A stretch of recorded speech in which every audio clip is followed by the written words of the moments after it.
Half Brothers podcast. My name is Jacob. My name is Glenn. And as you can tell by the title, we are in fact half brothers. If you don't know what it means, Google it. Welcome back to your guys' favorite Christian wrestling podcast, because that's what this has become.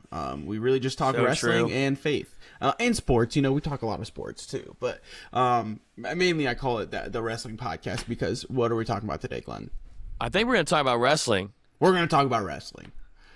What the Bible says about wrestling and how it's God honoring and it's a gift from God. God did wrestle Jacob. That's so true. Wow, look at you. Just saying. Yeah. The first athletic event of all time. I think you're right. A wrestling match between God and Jacob. I think you're right. Yeah. So take that, WWE. Yeah. Well, that'd be good for them, I feel like. Anyway, over the weekend, if you're not plugged into the wrestling world, and I'm a WWE guy. I'll just say that right now. I'm a WWE guy. Pretty plugged in with the WWE. I at least watch the highlights every week of Raw and SmackDown.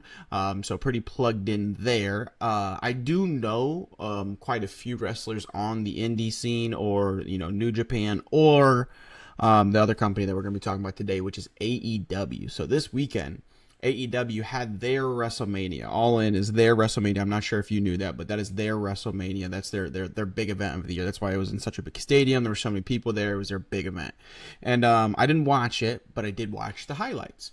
And it looked like a good event. It looked like they did some exciting stuff. You had the returns, you had the unexpected, who's coming back thing, and you had the matches that are like, man, who's going to win this? I don't really know who's going to win. So today we're going to be talking. We're going to be having a little bit of a, I wouldn't say debate because I think we're both Team WWE, but we're going to be talking, the differences between the two, some things we like about one of them, some things we like about the other one. And, I think I'm more plugged into the world wrestling scene than you are. So I'm going to, ask you if you've heard of somebody, what do you think of him from what you have seen, and, these types of things. So, yeah, what do you know about AEW? What have you seen about that so far in your long life, Glenn? What have you been around 80 years? I think so, close to that, or about 78 years. So, yeah. Well, first off, I do want to say this before we jump right into the AEW stuff. I do think it's important that there's competition to the WWE. And it's unfortunate that they always tend to buy out their competition.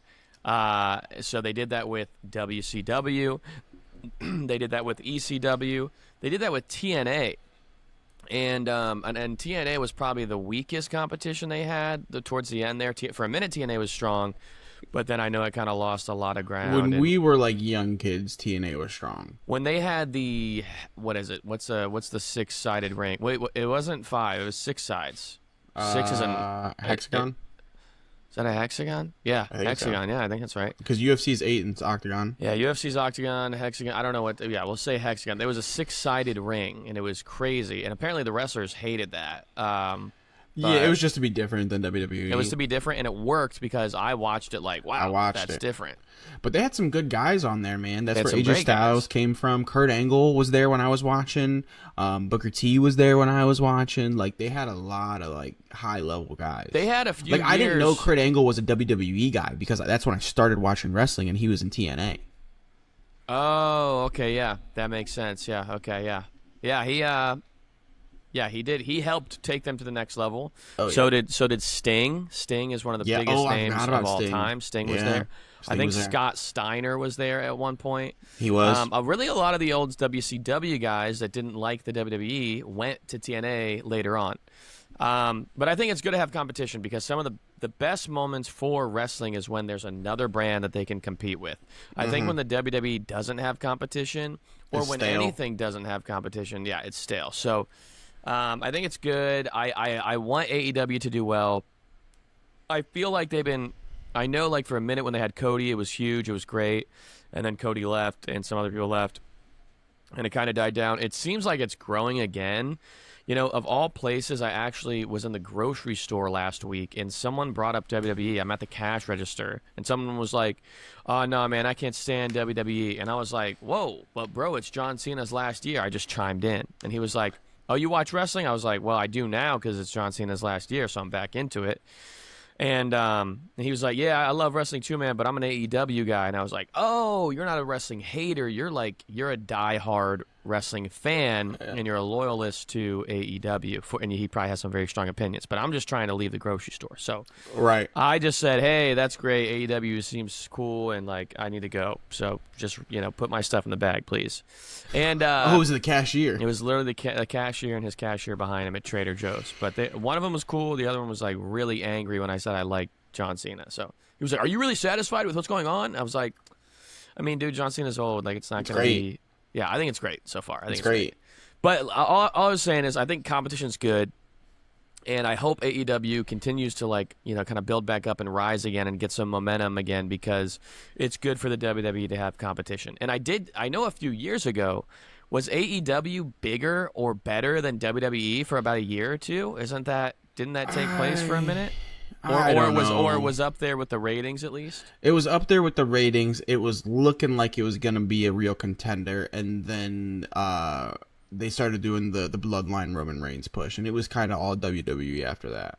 When Roman was going through like his leukemia stuff and wasn't around for a while, like AEW was picking up some steam.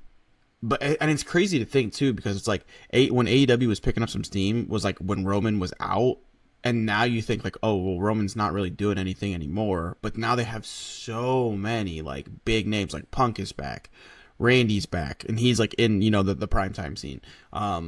Drew McIntyre's like not in the primetime scene, but that was part of the problem with why AEW was on the come up, was because it was like Drew McIntyre and Seth were the two main guys, and as much as they can put on good matches and do some good storytelling, they're just not. They're not it. They're just not it. But now they have like Punk. They got Roman, Cena, Cody. Like they have all these just like mega star guys. To where it's like it's kind of like even with Roman not being there anymore, like it's almost insignificant because of the guys they have around now and just how capable they are. But there was a period in time there where they were coming up on them. They were coming up on them for sure. And then they just kind of kept like retelling the same stories. Like I remember like when I was watching it all the time was when Punk first joined AEW, and that's kind of when it was like they were really pressing WWE, was when Punk joined. And then they mishandled Punk. It's said that it's got sort of the same problems as AEW. There is talent that is considered executive vice presidents, so they have a little bit too much power, and they are running the company that way. I haven't watched in a while. I'm not as plugged in with AEW as I used to be. I thought I heard maybe they took those titles away, so like maybe it's being run better now. But I personally don't think they'll ever get bought out. The Khans have a lot of money. Do you know who the Khans are? Yes. Yeah, actually my friend James just interviewed the main guy. Business Like the Insider, dad? you can check his article out at Business Insider. James Ferris interviewed, what's the guy's name? Is it Nick? I don't know. Nick Khan is WWE. All right. And he's not related Oh yeah, to it's them. Steve, right? Is it Steve? I don't know. I know Tony Khan is the one that runs AEW, and That might be it. Let's see. Fulham. James Ferris. Now I'm looking up his stuff. Yeah, he just had an interview with him about it. He posted it on LinkedIn. Tony Khan. Yeah, that's Khan, AEW. Yeah, Tony Khan explains. That's the coolest thing ever, dude. Yeah, That's the explains coolest thing ever. AEW's strategy to balance TV. So shout out to James Ferris at Business Insider, That's my good friend. so cool, dude. Yeah. I can't wait. I can't wait to come to New York now and talk to Yeah. him about He it. also interviewed Peyton Manning a couple weeks ago. He's like really killing it right now in the media world. So, yeah. So, Dude, let's get him on the pod. Like, yeah, it'd be terrible. It'd be miserable. Be terrible. He'd be terrible. He can I'm interview people. clipping this and putting Please, it on so nah, James sees it. it would just be me and him arguing about who's gonna do the dishes because we are roommates. are. Yeah, that's funny. But yeah, he's crushing it, man. I'm very proud of him. Shout out to James Ferris. But yeah, Tony Khan is the one that he owns AEW. I think he's the majority owner of Fulham, the Premier League soccer team in the UK, which is the biggest soccer league in the world. And then his dad owns the Jaguars, and he's like he sits on the board for the Jaguars. So like they're never getting bought out. They're never getting bought out. That makes sense. Yeah. Yeah, that makes sense. Now, let me ask you this though: when Cody Rhodes leaving, does that like did Cody Rhodes have a? Didn't he found it? Like, wasn't he one of the He was founders? one of the original And EVPs. There didn't was he build his four. name there? I mean, he built his name in the WWE, but didn't he really build like his like American Nightmare persona over No, there? no. No, It was built before that. but It was built on the indie scene. So okay. how But he AEW never did that at WWE. They kind of screwed him over at it WWE at wasn't. first, right? Yeah, he wasn't an American Nightmare in WWE. No, he built it on the indie scene. Got the neck tattoo. Started calling himself the American Nightmare because his dad called himself the American Right. Dream. So he started calling himself the American Nightmare, and then he went to New Japan, and that's where he met the other EVPs and started really building his character. There's a character, Homelander Cody is what they call it, and a lot of people think that he's going to be turning heel and turning into Homelander Cody. That was started in New Japan. And then he put how AEW actually started was he put out a tweet and said, "Does anyone think that Ring of Honor could ever sell out a stadium?" Like a 25,000 person stadium. And Dave Meltzer, who's like a wrestling magazine guy, wrestling blog guy, huge in wrestling, he's the guy that rates all the matches. So like if you get a 5-star match, it's usually because Dave Meltzer gave you the 5 stars. That like it's the most credentialed one. A lot of people don't like him. A lot of WWE people don't like him because he's very critical of WWE. He never gives them 5-star matches. Anyway, Cody puts out that tweet. Dave Meltzer says, "Not a chance. It'll never happen." So then he gets with the Young Bucks, Matt and Nick Jackson, and Kenny Omega, who started in Japan. He had a tryout for WWE, said he'll never join WWE, and then made his name in Japan. Is one of the biggest wrestlers in New Japan history, and they all kind of came together. We're like, we're gonna put on this crazy event, one time show. We're gonna call it All In. So it was a Ring of Honor thing, and then they got some financial backing from Tony Khan. It went so well that they started All Elite Wrestling. So Matt, Nick Jackson, the Young Bucks, Cody, and Kenny Omega were EVPs to this new company, All Elite Wrestling, because they were essentially the ones that started it. But yeah, he was an EVP. So his contract was running up. He was gonna re-sign with AEW, and then Vince called him and asked him if he'd be interested in having a meeting. And he said, "You know what? Yeah, I'll come." And he said that he never had any intention of signing with WWE. Vince didn't even ask him to sign with WWE.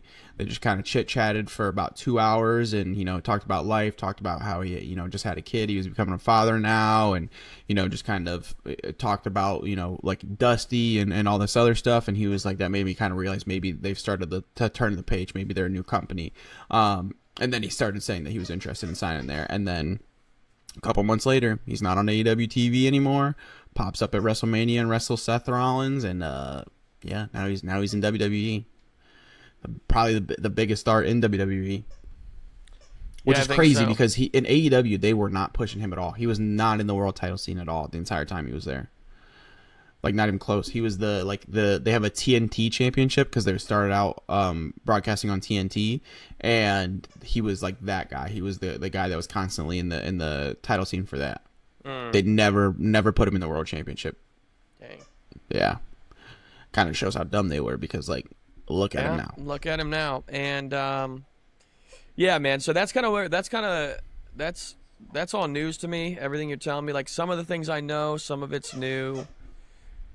But yeah, I don't know a lot about what's going on currently at AEW. What I have noticed is, they have a few big stars like Edge, they go by Rated R, Adam, Rated R, Copeland there. They have Christian Cage, who's like a legend. I just saw Samoa Joe is still wrestling. I had no idea.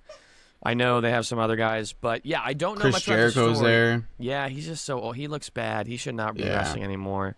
Yeah, he does. But I don't know much of the story. I will say some of the clips I see of like just the matches, the regular wrestling matches look really dope. But then I see other clips where they're doing way too much like ECW type stuff, and it's kind of gross. It's like I'm just like at a point where I don't like seeing someone get stabbed in the head in the ring. It's like real. Like they're actually like cutting each other open and a lot of crazy stuff that I think was cool in the 90s and early 2000s for a minute for ECW for like the shock value. But now it's like I don't like that in wrestling anymore. I don't know. There's something has changed, and I just don't think it's. I just think it's like it was a unique time in history where that was cool and fun. Now it's like you shouldn't have to do that to get views, and that I don't. That is kind of a hard opinion I do have about what I'm seeing on their Instagram. When it's just a one-on-one match or a tag team match, there's no weapons. It looks so dope. They look very talented. Like the wrestling looks really good. Better than some stuff I see on Raw. Yeah. But Yeah. when I see the spikes and all that stuff, I'm like, this is like I'm just We're not doing down too with much. it anymore. Yeah, it's like it's just we've gotten in a place with sports where we're taking care of athletes better now. And I think the WWE has made good changes. You know, there's some times where I wish some things would maybe go a little bit back to old school. Like you can have a chair hit the head every once in a while. But like, I don't know. Maybe I'm so used to WWE now where there's no blood anymore or anything like that. I just see some of these cuts, and they're so deep and big. It's like, it's a little much for me now because it's real, and I'm older. And your dog is squeaking that toy really loud. Yeah. Give me 1 second. All right, Kez. Come on. Ladies and gentlemen, while he's gone, we're going to take a break to talk about our sponsors. Sponsored by Rainstorms. And we're back. But yeah, those are just a couple thoughts I have, not really knowing much of what's going on. But I do love seeing every time I see Edge, I'm like, man, I really want him to come to WWE for a couple weeks just to have one more match with John Cena. Yeah, that would be sweet. I mean, I don't mind the extreme matches and the blood and the cuts and everything. Especially because like that's what like these guys want to be doing that. I don't like how often they do it. They're doing it all the time. That's a better way to put it. And I think they're doing like even in the times they do it, they're going too far with it. Like, how can you get pinned in a regular match when you're going through some of the stuff you're going through in these crazy matches and not getting pinned? Like, if like there were so many spots in the Moxley Hangman match where it was just like, how are you not laying down for a 3 count when you just got thrown through a bed of nails and stabbed in the forehead with a nail 16 times, but you are in a regular match and get clotheslined and all of a sudden like what that just doesn't make any sense. But I will say the match quality in AEW is phenomenal. They can't storytell. Their storytelling is so bad. Like somebody did some numbers that like their wrestling, like 90% of their shows are actual wrestling matches, like people in the ring wrestling, and 10% promo, where WWE is like 60-40, like 60% wrestling matches, 40% promo. And I think that's why people tune in. It's like, we understand this stuff is scripted and not real. And and again, I get it. Like, it is real. Like, these guys are actually stabbing each other in the head and whatnot. But at the same time, like, we know it's scripted. We want to see more storytelling. We want more of that stuff. And they just don't do as much of it as I think that they should, to be, as big as they are. And I know you said Chris Jericho shouldn't be wrestling, and I fully agree with you. He was the very first AEW World Champion. Was he really? He was the first one. You know who number 2 was? AEW? Ric Flair. John Moxley. Who we used to go by Dean Ambrose. Oh, really? Yeah, like the guy that was in the world title match, that was Dean Ambrose. Wow. Yeah. Oh my gosh, I just looked him up. Oh my goodness. Wow. He was in the Shield. He debuted with Roman. Yeah. That's him. John's his actual name? John, I don't know if that's his actual name, but that was his name on the indie scene, and then they made him go by Dean Ambrose in WWE, and then when he quit WWE, he started going by John Moxley again. Wow. He's somebody I would love to see back in WWE, especially with how big Roman and Seth are now. Like, that'd be crazy. And what he's done over there. Like, he essentially did what Cody did. Like, he went out, he left the company, and now he's an even bigger star. Like, if you were to hear his music hit in the Royal Rumble or just at any moment in a WWE show, the crowd would go absolutely nuts, dude. They would lose it if John Moxley came back to WWE. Yeah, that would It be would be, insane. yeah, it would be insane. But the co-main event for that one was Kazuchika Okada versus Kenny Omega. Kenny Omega is American, but he went and wrestled in Japan for a long time. Kazuchika Okada is Japanese, and he was one of the biggest stars in Japan for a long time. Him and Kenny had a huge rivalry in Japan for a long time. Like their big event is called Wrestle Kingdom, and there was like 4 years in a row or something where it was Kenny Omega versus Kazuchika Okada, like all the time, and they just put on great matches with each other. Great matches, like such good matches. And the thing I like about Kenny, and again, he's not he does good promos. He's one of the better promo cutters. I'd say MJF is probably the best promo guy in AEW. And if you haven't seen him, you gotta look him up, bro. He's really good. I like him a lot. I thought he was gonna come to WWE. But anyway, Kenny does good promos, is great in the ring, so good in the ring, and he has the most protected finisher in the business, in the whole world of wrestling. He has the most protected finisher. It's called the One-Winged Angel. Nobody has ever kicked out of it, ever.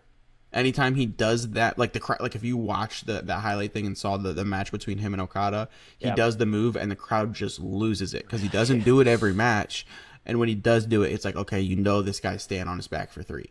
Right. He does it, and Okada's, like little manager guy pulls pulls the ref out of the ring so the ref can't count to 3. Okada ends up winning the match, I'm pretty sure, because in their highlights they don't show you who wins the matches, which is so weird. But I'm pretty sure Okada wins the match, but it's because the guy pulls him out, so he doesn't kick out of it. Still, no one has ever kicked out of it. But that's what I love, man.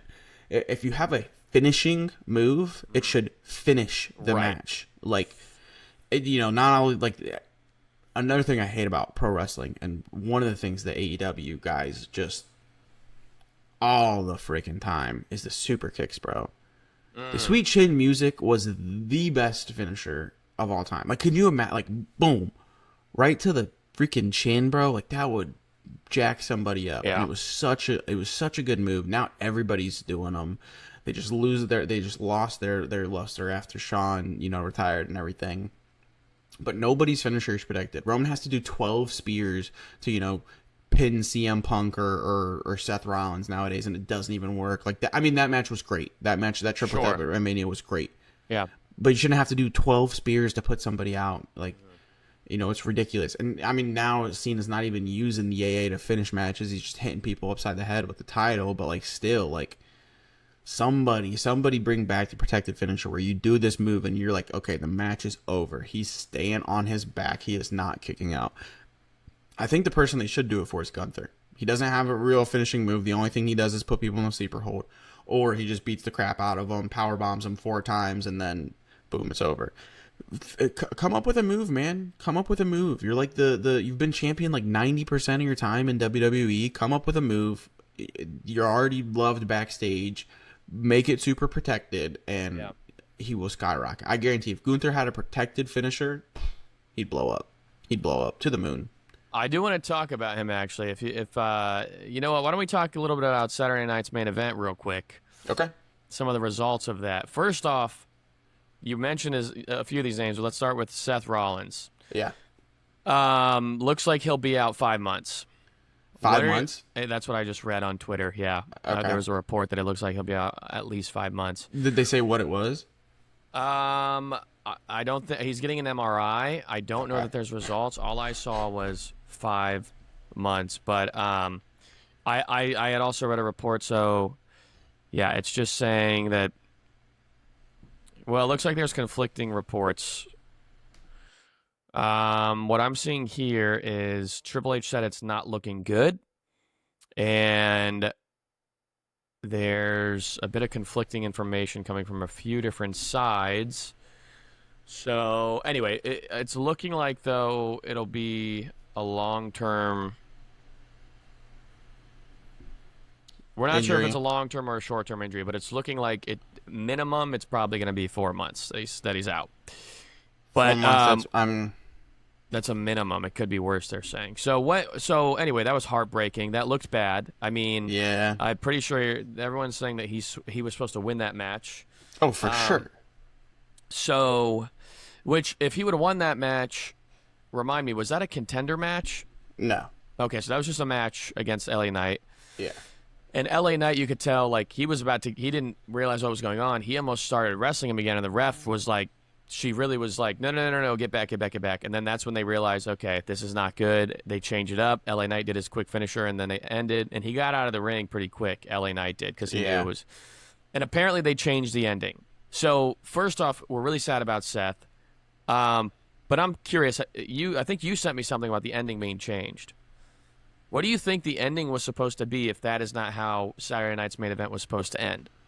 I don't know exactly what the ending was supposed to be, but you can just tell. Like, WWE doesn't send the doctor in unless they think someone's actually hurt. So, like, the doctor coming in and checking on Seth mid-match, for sure. There's just so many things that, like, show you that is not how that was supposed to go. The doctor coming in, checking on him, the ref stopping LA Knight as he's about to go pound on Seth in the corner.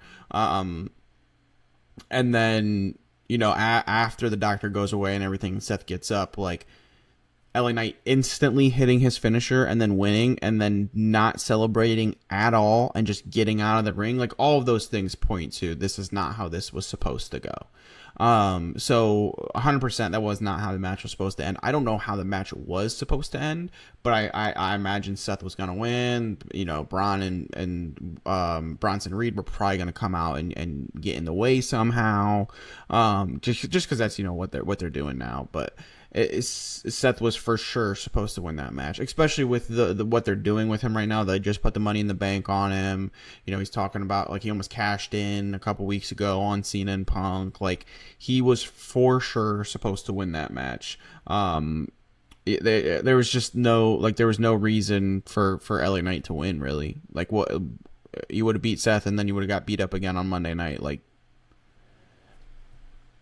there was no reason for him to win. So for sure, like, as soon as I saw Seth go down as soon as I saw the ref stop LA Knight from going to beat up on him, I was like, oh, he's actually hurt. Like, he's really hurt. And then I watched it in slow motion. It looked bad. The way his knee, like, kind of, like, twitched a little bit, and he, like, felt it immediately, and he freaked out. Yeah, but I know. Yeah, I think it's clear. Yeah, he was supposed to win that match. But what I had read is that the ending of Saturday Night's main event changed. That means there could have been a Roman return. Yeah. There could have been a cash in. Like, I saw someone comment on a post. The post was what you sent me, and it said that, like, they had changed the last 40 minutes of Saturday Night's main event was changed. And I wonder if Goldberg was actually going to win that match. And then Seth was going to come out and Seth was going to cash in and retire on Goldberg because, it could have. I had wondered why it was necessary to make that a championship match to retire Goldberg, because you could have had a Gunther versus Goldberg match without the title. He didn't have to take it back from Jay. Yeah. How do you? I mean, you beat Jey Uso, who's been the champion since WrestleMania. One of the hottest stars in the business. Hottest stars. I mean, dude, his entrance gets encore after encore. Like, his song is, the most popular one for sure. Like, when it comes to the crowd getting into it and everything. So much fun. It's like a party. And he's just a lovable, likable guy and character. Everyone wants to see him win. And so you're going to take the title off this guy for Gunther to face Goldberg in his retirement match. That's why I do think there's validity to, or there's definitely some substance there when it comes to, was Goldberg going to win that match and raise the heavyweight title, which is the same title he beat Hulk Hogan with to get in Atlanta, Georgia in '98 in WCW. Because that title, the heavyweight title, was the merger when WCW was bought by WWE. So if you look at the old heavyweight title belt and even what the new one is inspired off of, it's inspired by the WCW heavyweight title that Hulk Hogan held and that Bill Goldberg won to become really the greatest WCW champion of all time. So, and I do think that would have been dope to see Goldberg. I mean, dude, let me just say, shout out to Goldberg, who is so old that he's Oldberg. He's all jacked up. But as a childhood fan of Goldberg and Stone Cold being my two favorite wrestlers of all time, I was worried about him. And I saw him come out, and I was like, oh, he got in pretty good shape. I didn't think he was going to look that decent. I thought he was going to look really rough. And he looked a little rough, but he didn't look really rough. He still was in decent shape. He came out. His entrance was iconic. Again, the classic. The crowd was loving it, into it, and he took some bumps. He took some big hits from Gunther. He speared the barricade. He speared the ref, which is also the same referee that was there when he beat Hulk Hogan in the Georgia Dome in '90. It's crazy, bro, because all the people that walked him out, the people in the there were so many references to his career and Easter eggs in that match that it was awesome. It was so cool. And then the moment where Gunther goes out, hits Gage, his son, and then you see Goldberg stand up, you're like, are we going to get a real spear? Because I didn't know if Goldberg could spear. His knee is legitimately messed up. And I was like, is he going to spear anyone? So when I saw him spear the ref, I was like, all right, he's got a spear in him. And then he got up, he speared Gunther, and then he stood up and did the jump that he always did. I was like, he even did the jump? I got so scared for that jackhammer, bro. I was like, oh my gosh. I didn't think we were going to get a jackhammer. I did not think we were going to see a jackhammer. So when he got him in the jackhammer, I was like, something's going to happen. He's going to reverse it. Then he got him up, took him down, classic jackhammer, and I was like, dude, he's about to win the title. No freaking way. And then he grabbed the knee and the ref thing, and so. But dude, that crowd was hype, and it was really nostalgic for me because I think for a retirement match, a goodbye match, Goldberg should be happy. Everyone should be thankful that we got to watch that. It was fun. It was harmless. And but I do think the fact that he got a jackhammer up, when Goldberg gets a jackhammer up, it's like you said, that is the finisher. So you said Sweet Chin Music's the greatest finisher. I think it's one of them for sure. In wrestling history, though, the iconic spear and jackhammer finisher, to me, is just my favorite of all time. Because that jackhammer, Goldberg would just hold you up in the air as long as he wanted to, slam you down, and then he would do his signature, pull the leg over and kind of have one knee over you as he's pinning you and stare into the camera as he's pinning him. It's insane. I thought we were going to get that for a minute, but we didn't. Anyway, shout out to Goldberg. But, yeah, man, but Gunther choked him out. Gunther won, and who knows? Now I feel like LA Knight's going to – there's a match tonight on Raw that's the #1 contender match, so – but how did you feel? A couple things. I know I went on a tangent there a little bit, but I do want to hear your thoughts on the match. But then we can kind of go back to what you felt like, the ending could have been or would have been, or if you thought that would have been a good ending.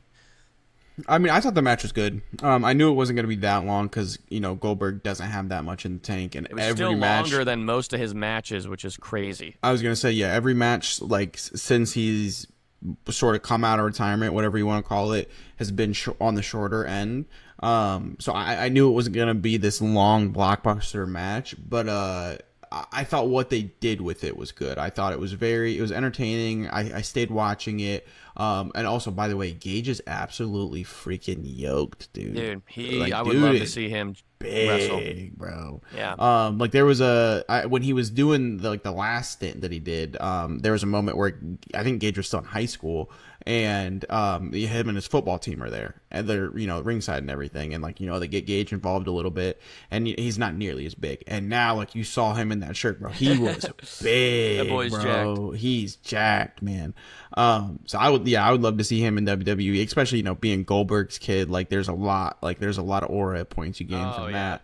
So that would be sweet. But yeah, it was a good match. I didn't think about the ending thing until you literally just said it. I think you might be onto something. I think maybe Goldberg was supposed to win the match, and they audibled and said no because he was going to win the match. They were going to maybe be celebrating, and Seth was going to come out and smack him upside the head with the briefcase and cash in. Yeah, or hit his knee because he had that bad knee. So all he had to do, he could have been holding up. Goldberg could have done the jackhammer and slowly stood up with the belt, and you hear da na na na na, and the crowd's going Goldberg, Goldberg. Burn it down. Yeah, I think that probably was what was supposed to happen. That would have been fire, dude. Yeah, I think you might be onto something.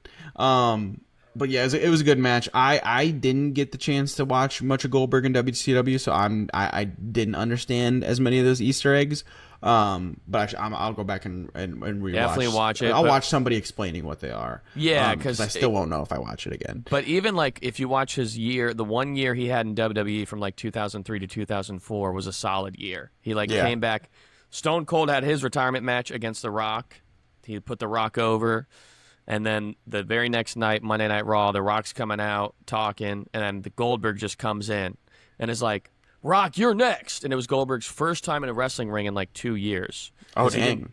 Because everyone that left WCW when they got bought out, they got a year severance, so they didn't have to work.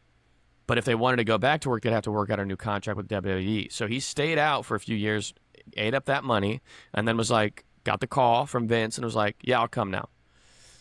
So, dang. Yeah, dude, it was a great return, and then they had the rival. I mean, he got to face Kane, he got to face Big Show, I think. I don't know if he did Undertaker. I know he did Brock Lesnar. I know he did Triple H. He became heavyweight champion for a minute. A lot of great matches in that year of WWE, and that was right. That was like right before Cena really took over. I mean, he's honorable mention when it comes to Mount Rushmore. Oh, like if sure. if he's not on yours personally, which he's not on mine, he's definitely into the discussion for who you should have on the list. Like he was, that dominant, that good, and honestly, to this day, one of my favorite moments of his was when he was a little bit older. I was not a big Brock fan when Brock during his second stint. When he was holding the Universal title, never showing up to Raw, being in a pay-per-view once every 6 months. Like I was not a big Brock guy. And Goldberg comes back and has a squash match with him and beats him in like a minute and a half, spears him like 6 times and beats Brock to win the title. It was one of my favorite moments ever. Like it was when I first started watching again, seeing that happen. I was like, yes, somebody finally did it. And Goldberg was continuing to come on TV and everything. And then eventually, Brock squashes him back. But, it was so nice to see somebody do it. And it was just like, it was that Goldberg aura again. Like it was like you could believe it because it's Goldberg. Like, sure, he's a bit older and everything, but it's like he hits Brock with one spear and Brock's like, whoa, like what is happening? And then like Brock is starting to like gets up again and then he hits him with another spear and then like another spear and puts him through a barricade. And it was just like, it was believable because it was Goldberg. And you're like, I've seen the stuff this guy did in his prime. Like, it's not that unbelievable that he's doing it when he's 100 years old.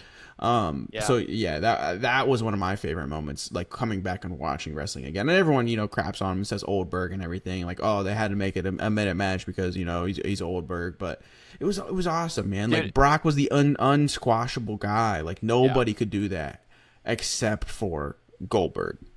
Because Goldberg's whole thing was he was a machine. I mean, the dude went on a 187-0 run his first few years in wrestling.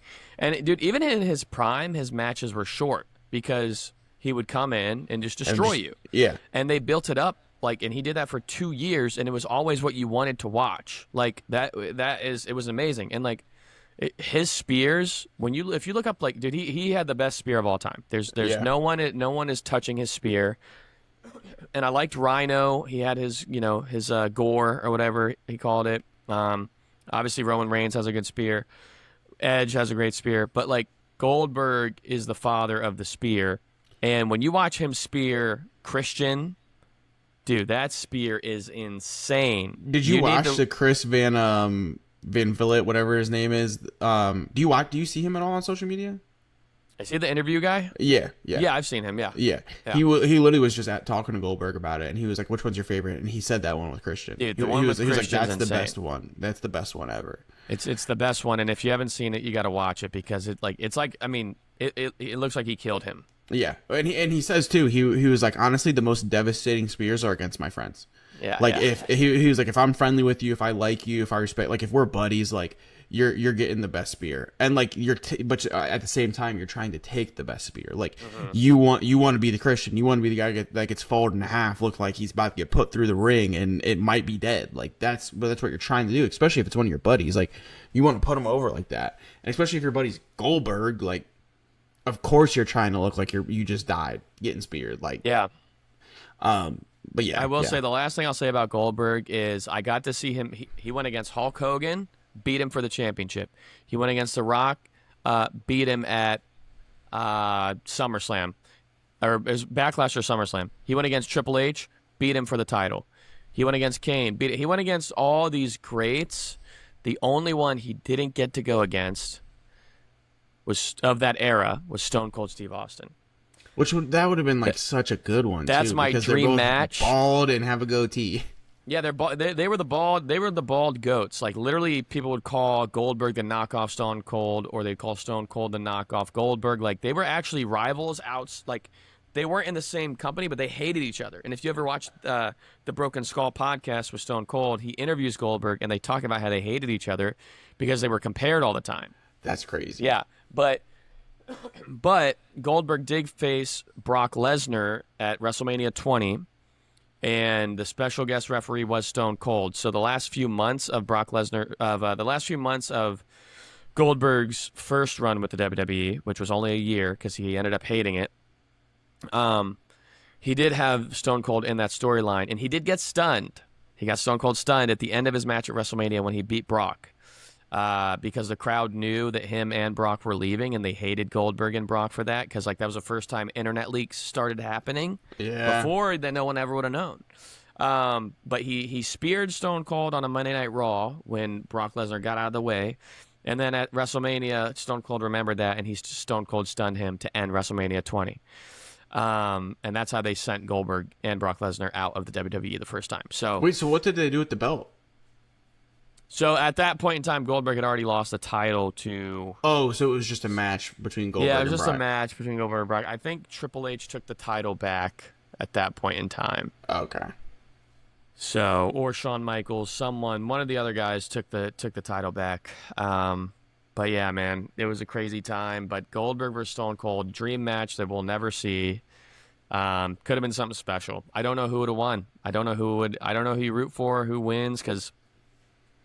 I don't know, but I think in the end, if Goldberg gets speared, or if Stone Cold gets speared and jackhammered, I don't know that he's getting up from that. Yeah, understandably so, though. Like, those are big time moves. Yeah. Anyway. But, yeah, speaking of, we mentioned Christian in there a couple times, and I know we started off with AEW, so we'll get back to it a little bit here. I don't know if you saw this, but it was in like a little bit of a faction. I don't actually know. I'm just using some context clues because I haven't watched AEW in years. Which, by the way, we should have had Wesley on for this one. Like, I know he's a big AEW guy. You know what? Next time we're gonna bring Wesley on here, and we're gonna get him to talk about this a bit more. He knows all the wrestling. I was going to say, he's way more plugged into AEW. He probably watches all of it more than us, honestly. That dude loves it, man. So it's good, man. It's good stuff. Yeah. But Christian, I'm pretty sure, was part of a faction. He was like managing these two younger guys who were in a tag team. They might have won. They might have lost. I don't entirely know. But they started beating up Christian after the match. Like, really beating him up, doing the extra physical stuff they like to do in AEW. And all of a sudden you hear... You think you know me. Cope comes back. Edge. I'm calling him Edge, dude. I don't freaking care. I don't work for that company. I can call him what I want. So Edge comes back. He comes back and saves Christian and everything. And he's been a face his entire time in AEW. So Christian's probably gonna turn face. They're gonna be a tag team. They're gonna go make mayhem again, and it's just gonna be so great. But yeah, seeing those two guys together again, man, like it's gonna be awesome. I'm actually excited for that. I might tune in to watch some Christian and Edge be tag team partners again. I might too, because that's how they started, man. Yeah, that was how they started, and they're probably involved in like one of the greatest tag team wrestling matches of all time, which was that WrestleMania TLC match with them, the Hardy Boys and the Dudleys. Oh, yes, and just hanging off the title belts, and Edge spears him. Like, that was insane. That's probably the craziest spot I've ever seen in my entire life. Yeah. And like I saw the Texas Death Match between Mox and Hangman this weekend. Like, that's still the craziest spot I've ever seen, because that had never been done before. And like, it's sure in that time they were getting a little more violent. They were, pushing things a little more to the envelope, but like, that was nuts, dude. Yeah. I don't think anything will ever be crazier than Undertaker throwing Mankind off the Hell in a Cell. Which time? And then, the first time he threw him off, and then through the announce table? Yeah, through the announce table, and then he climbed back up, and they got slammed through the cage, yeah. Which I think both were planned. Yeah. Okay, because I thought someone at some point said like he wasn't supposed to go through the cage, which maybe. That would be But terrible. The first one was it planned. felt too easy. It felt too easy. Yeah. I mean, that would be terrible if he's thrown on the announce table, climbs back up, isn't supposed to fall through the cage, and then does. That'd have been terrible. Although, now that I think about it, I was watching Bobby Lashley talk about his jumping through the cage, through the steel cage. He said that he jumped through the steel cage, and they weren't allowed to unfasten it. Like, he had to break the cage when he did it. And, like, he didn't get to practice. Like, he's not practicing the, hey, man, can I generate enough power to jump through the cage? Like, it's like in the match on TV, if you can't get that cage to break off the hinges, then, like, you're just going to hit the cage and then hit the floor. Which was crazy to me because I thought it was planned. I thought that was a spot and that they made the cage be able to break in that crazy. moment. I didn't know that either. And like that's one of the reasons you watch pro wrestling. Like that in itself is like one of the reasons that you watch pro wrestling. It's because like you watch that moment, you're like, oh, that was scripted, that was supposed to happen, and then you hear him talk about it years later, and it's like, nope, that was. I mean, like yeah, it was scripted. I was supposed to do that, but like they didn't help me out. Like I just had to run at that thing full force and make it over the ropes and knock that cage over. Like. Crazy, bro. It's insane. It's kind of crazy that you don't see more like Scott Halls and other like banged up wrestlers that are just so messed up from all the. I mean, you see some body damage, but not a ton of brain damage. I feel like. No, I mean, I can't. I'm shocked. I'm shocked that Mick Foley's not like paralyzed right now. Just brain dead. That's the one that's the craziest to me. He should be how dead. How is he still alive? Or like Spike Dudley. Yeah. Who was just ragdolled around all the time. I'm shocked he's not like in a just bedridden, dude. Yeah, it's crazy. Yeah. And then you see someone like Lex Luger and you're like, he didn't take that crazy bumps. Yeah, I know. It's yeah. And then there's he took a lot of steroids. You never know. Which is probably, I mean, if we're looking at, the two sides of it, the guys that are taking crazy bumps but are a bit fatter, or maybe in Spike Dudley's case, not fat, but obviously not on steroids. Yeah. Which one is going to be more damaging to your body? Looks like the steroids. Yeah. Well, Jacob, I will say, because I'm dealing with a power issue right now, I didn't get to charge my laptop, and it's going to die pretty soon. So I don't know if you have any final thoughts you want to wrap up with as we're kind of coming to a close. No. AEW or WWE? Easy answer. I mean, it's easy answer. WWE. I think WWE is always going to be on top, but it's always good to have competition. Yeah. And here's where I have one closing thought. Please. For Saturday night's main event, bring back the old school. Everything's old school. The barricades are old school. The ring ropes are old school. The ref uniforms are old school. Yeah. Bring back the old school announce tables. Bring back the big box TVs that mounted into the announce table. Yeah, that would be so sick. Bring that stuff back. If everything else is old. Lift it out and throw it. Yeah, that's what I'm saying. No, wait. Does the ring have sponsors on it? Probably. No? I don't really remember off the top of my head, but probably. I have to look it up. I have to look it up. I would love for to just have a blank mat again. Which is crazy that that was still only 2 years old. Yeah. Oh, there. It looks like for Goldberg's match, there was something on the ring. Well, that'd be great to have a bare ring, like the old school ways. Well, let's see what happens with AEW. Can they make a comeback? Can they compete with WWE for real again? I hope so. It's good. It'll push the WWE to do great things. Last thing I'll say, we have a Monday Night Raw tonight. There's a number one contender gauntlet match. Did you see who's in it? No. It looks like it's going to be LA Knight, Penta, Braun Breaker, CM Punk. Did I say all 5 names? No, you said 4. And Jey Uso. Who do you got?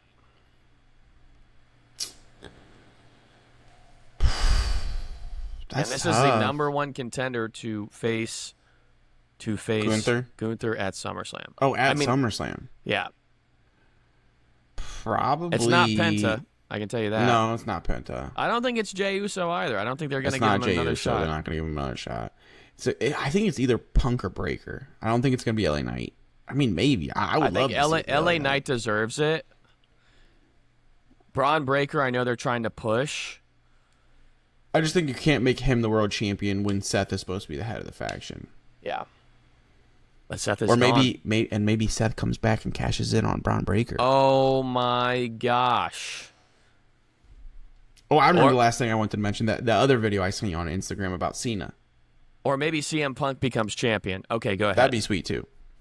But the thing I sent you with about Cena saying that he's going to walk out with the title next Oh, pay yeah. per view I did is the see that. Royal Rumble. Winner of the Royal Rumble becomes the WWE champion.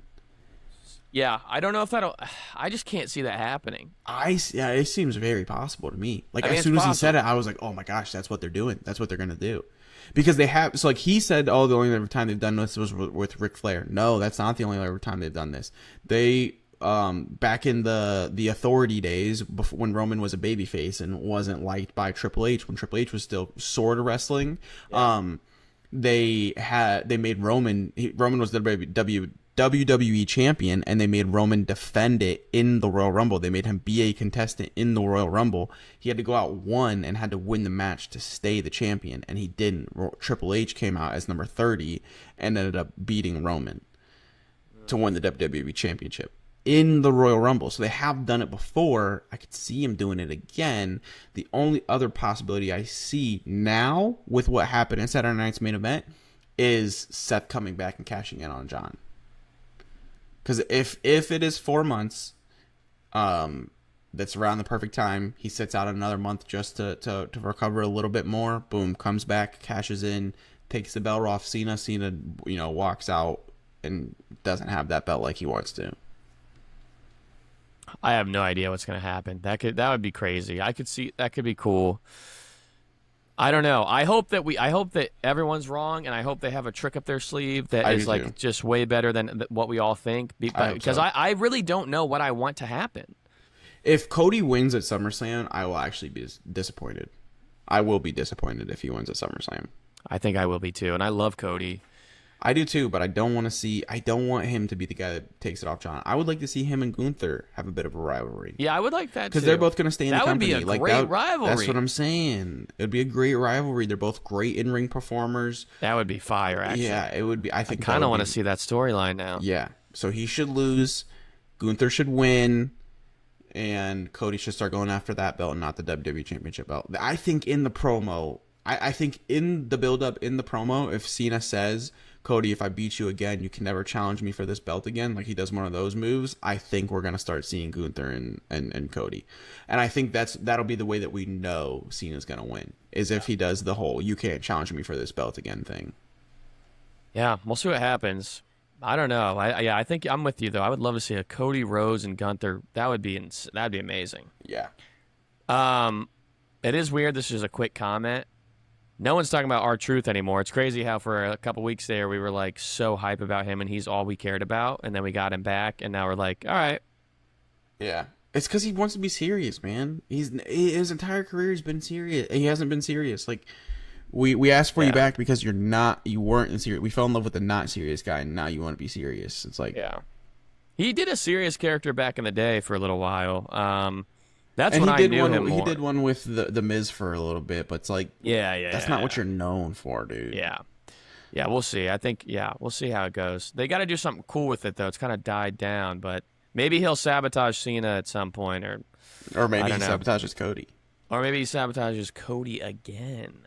Maybe he's still secretly on Cena's side. That's what I'm saying. Damn. All right. Well, we got a lot of conspiracies we're starting here on the Half Brothers pod for WWE.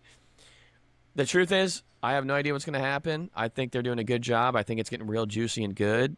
It's a bummer that Seth's out, but it'll be interesting to see how they kind of shift this. I have one more thing. Please. So I do this with my coworker, the one other guy that works in my department with me. I give him my hot takes on movies all the time. Okay. And I think you're going to agree with this one. I don't you think you'll see think this Superman? is a hot take. No, I did not, but I want to. Fire. I have to check it out. But I give him my hot takes on movies all the time. I thought it could be a good little segment for the podcast here. Let's do it. So this is just one of them. I'll give more as the episodes go on. This is just one of them. I think you're going to like this one. Star Wars Episode 3, Revenge of the Sith, is a top 5 movie all time. 100% One of the agree. best movies ever made, ever created. Top 5 movie all time. Episode 100%. 2 doesn't belong in the top 20. Episode 3, however, top 5 movie all time. Yeah, 100%. Not even going to fight you on that. You're so right. And Let us know what you guys think in the comments. If you disagree, let us know. If you agree, let us know. I personally think it's top 5 movie all time. So much storytelling. The fight scene between Anakin and Obi-Wan was just incredible, and it's where you get introduced to Darth Vader, where you learn about Darth Vader, where you understand that, oh, this is Luke's father. It all comes full circle in that movie. Such a good movie. Yeah, and if you and agree, the epic fight scene between Yoda and Palpatine, fire. If you agree with us as well, and you happen to be a single female in New York City, and you'd like to watch it sometime, just let me know. And just let me know. We can probably set something up there. Yeah. Well, this has been a good one, Jacob. I love you, brother. May the Lord be with you. Love you too, G. And also with you. Okay, it's all right. You don't go to a Presbyterian church. But, all right. Have a good one. God bless. And until next time, this has been the Half Brothers Podcast. There we go. Peace. You didn't drop your catchphrase. Thank you. Have a nice day. And keep smiling. Adios, amigos. There we go.